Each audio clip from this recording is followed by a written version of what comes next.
Semana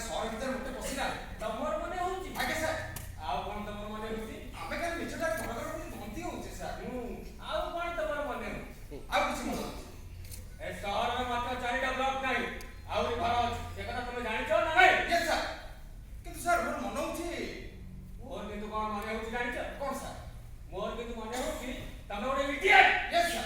Yes, sir. Mister Kamal, Sir, sir. ଆମର ଡେରି ହେଇଯାଉଛି। Right, sir. ଆପଣ ବହୁତ ଡେରି କରିଦେଲେ। ଆଉ ଅନେକ ଘରକୁ ଯିବାର ଅଛି। Sorry, sir. ସେ ଖାଇ ପଡୁଛନ୍ତି ତ ସେଥିପାଇଁ ଟିକେ ଡେରି ହେଇଗଲା। ମିଷ୍ଟର ସାମନ୍ତ, ଆପଣ ପଢି ଜାଣନ୍ତୁ।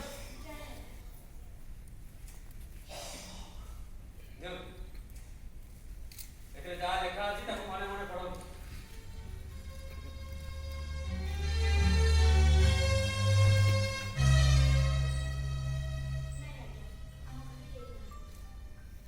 ଏଥର ଯିବା, sir. ମୋର ମନ ଅଛି। Nice. ଆପଣ କିଛି ବୁଝୁନାହାନ୍ତି ତ? କଣ ଲୁଚେଇବି? ଆପଣ କାହା କଥା କହୁଛନ୍ତି? ଆମ ଘରେ କେହି ନାହାନ୍ତି। ଆମ ଆନାଉନ୍ସମେଣ୍ଟ କଣ ଆପଣ ଶୁଣିନାହାନ୍ତି? ହଁ, ଶୁଣିଛୁ। 3 ଜଣ ସନ୍ତ୍ରାସବାଦୀ ଏ ସହର ଭିତରକୁ ପଶି ଆସିଛନ୍ତି। ଆମେ ଭାବୁଛୁ ସେମାନେ କାହାରି ଘର ଭିତରେ ଆତ୍ମଗୋପନ କରିକି ରହିଛନ୍ତି। ନାଇଁ, ମୁଁ ବି ସେଇ କଥା କହୁଛି। ଆପଣ ଆଉ କାହାର ଯାଇକି ସର୍ଚ୍ଚ କରନ୍ତୁ, ହୁଏତ ମିଳିଯାଇପାରିବେ। କିନ୍ତୁ ଆମ ଘରକୁ ଜମା କେହି ଆସିନାହାନ୍ତି। ସାର୍, ସେମାନେ କାହାରି ଘର ଭିତରେ ପଶିନାହାନ୍ତି। ମୁଁ ପେଟ ମାରିକି କହିପାରେ, ସାର୍। କିଏ ଜାଣେ? ମୋର ମନେ ହଉଛି କଣ, ସାର୍? ଆପଣଙ୍କର ମନେ ହଉଛି? ମୋର ମନେ ହଉଛି ସେମାନେ ତମରି ଘର ଭିତରେ ଅଛନ୍ତି। ମୋ ଘରେ? ହେ, ହେ, ମୋ ଘରକୁ କାହିଁକି ଯିବେ? Shut up! Yes, sir. All right, Mr. Samal. ଆମେ ଆସୁ। ଚାଲ। Yes, sir. ଆସନ୍ତୁ, ସାର୍। ଆପଣ ସନ୍ଧାନ ପାଆନ୍ତୁ। ସାର୍, ଆପଣଙ୍କର ତ ଟେଲିଫୋନ ଅଛି। କିଛି କହିବା ଦରକାର ନାହିଁ। ଟେଲିଫୋନ ରିସିଭର ଉଠେଇ ଖାଲି ରଖିଦେବେ। ଟେଲିଫୋନ ରିସିଭର ଉଠେଇଲେ କେହି ଆମେ ଜାଣିପାରିବେ। ମୁଁ ଭାବୁଛି ମିଷ୍ଟର ସାମନ୍ତ ଆପଣ ପୋଲିସ କି କୋଅପରେଟ କରିବେ। sure, sir. Sure, sir. ଆସୁଛି। ଆସନ୍ତୁ, ସାର୍।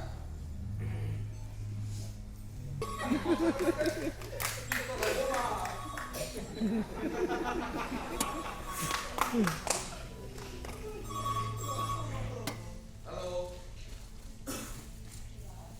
Oh, ସେ ମିସେସ୍ ସିଂ। ହଁ, ହଁ, ବଣ୍ଟି ଆମ ଘରକୁ ଆସିଛି। Actually, ସେ ଶୋଇପଡ଼ିଲାଣି। ଆରେ, ଆପଣ କାହିଁକି ବ୍ୟସ୍ତ ହେଉଛନ୍ତି? ହଁ, ହଁ, ସେ ଖାଇଛି। ନାଇଁ, ନାଇଁ, ଆପଣ କଷ୍ଟ କରି ଆସିବା କିଛି ଦରକାର ନାହିଁ। ସେ ଉଠି ସାରିବା ପରେ ମୁଁ ସେଟାକୁ କହିବିନି, ସେ ଆପଣଙ୍କ ଘରେ ଛାଡ଼ି ଆସିବ। ହଁ, ହଁ, ରହିଲି। ରହିଲି। ସରି, ବଣ୍ଟି ଏ ଘରେ ନାହିଁ ବୋଲି ମୁଁ ମିଛ କହିପାରିନି, ମିଷ୍ଟର ଚୋ। କାହିଁକି ନା ଏ ତାଙ୍କ ମାଆଙ୍କ ଫୋନ୍ ଥିଲା। ତେବେ ତମମାନେ କିଛି ବ୍ୟସ୍ତ ହେବା ଦରକାର ନାହିଁ। ସବୁ ଠିକ୍ ହେଇଯିବ, ସବୁ ଠିକ୍ ହେଇଯିବ। କଣ ଠିକ ହବ? ସେ ପିଲାଟା ଘରକୁ ଯିବେ actually, ଆମକୁ ତାକୁ ଦେବେ। ଆଉ କଣ? ଆଚ୍ଛା, ଆପଣ ତାଙ୍କୁ କେତେ ସାହାଯ୍ୟ କରିବେ?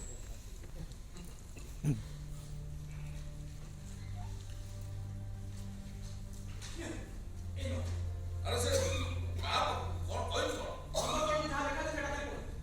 ଶେଷରେ ଆପଣଙ୍କ ରେସିଡେନ୍ସର ଠିକଣା ନେବେ। ଇଏ ଲୋକ କି? ଏଇ ସହର ବାସିନ୍ଦା। ଆରେ ବାପ ରେ ବାପ, ଇଏ ଅନ୍ଧାରିଗଡ଼ ସହିତ ତାର ବି ଯୋଗସୂତ୍ର ରହିଛି। ଆରେ ବାପ, କିଭଳି ପିଲା ସବୁ।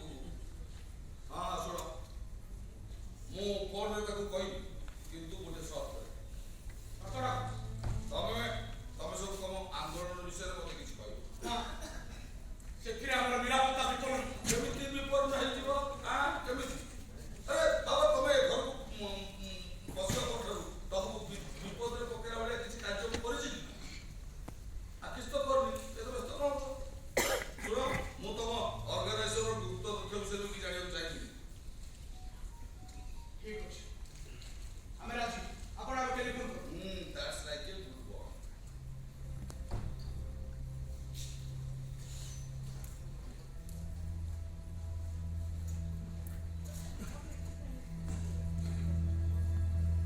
ହ୍ୟାଲୋ। ଆରେ ମୁଁ ଚଢ଼େଇ ଦିଟା ପଞ୍ଜୁରୀ ଭିତରେ ଢେର ବେଳୁ ରହି ବହୁତ କଷ୍ଟ ପାଇଲେଣି। ତାକୁ ଉଡ଼େଇ ଦେଲେ ଭଲ ହୁଅନ୍ତା। ଆଉ ଆପଣ ଯଦି ବିଚାର କରିବେ। ଏ ଶୁଣନ୍ତୁ, ଶୁଣନ୍ତୁ, ଚଢ଼େଇଙ୍କ ଦେହରେ ବି ପିମ୍ପୁଡ଼ି ଲାଗିଯିବାର ସମ୍ଭାବନା ଅଛି। ହଁ, ଶୁଣ ଭାଇ, ଏ ଭାଇ 72ରେ ମୋତେ ଆସି ଦେଖା କରିବେ। କାହିଁକି ଏ ଲୋକଟା କଣ କାଲା? ଓ, ଆରେ ଭାଇ ଶୁଣ, ଏ ଭାଇ 72, ଏ ଭାଇ 72, ଏ ଭାଇ 72 ଆଉଟ୍। ମନେ ରହିଲା, ମୋତେ ଆସି ଏ ଭାଇ 72ରେ ଦେଖା କରିବ ହେଲା। 6 ଥର।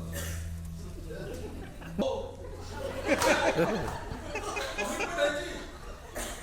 ପୁଅ, ଆପଣ ପଚାରିଲେ କଣ ପଚାରିବେ? ଶୁଣନ୍ତୁ, ମାନେ ମୋର ଜାଣିବା କଥା, ପଚାରିବା କଥା ହଉଛି ଏଇଟା ଗୋଟେ, ଯେ ତମେ ମାନେ ସବୁ ଶିକ୍ଷିତ ପିଲା ହେଇକି ପାଠଶାଠ ପଢିକିରି ଏମିତି ଦେଶ ଦେଶଦ୍ରୋହୀ କ'ଣ ପାଇଁ ସାରିଛ ଏଇଟା ମୋର ପ୍ରଥମ ଆଉ ପ୍ରଧାନ ପ୍ରଶ୍ନ। ଆପଣ ଯୋଉ ଦେଶଦ୍ରୋହ କହୁଛନ୍ତି ସେଇଟା ଆମ ପାଖରେ ଦେଶ ପ୍ରେମ। ଓହୋ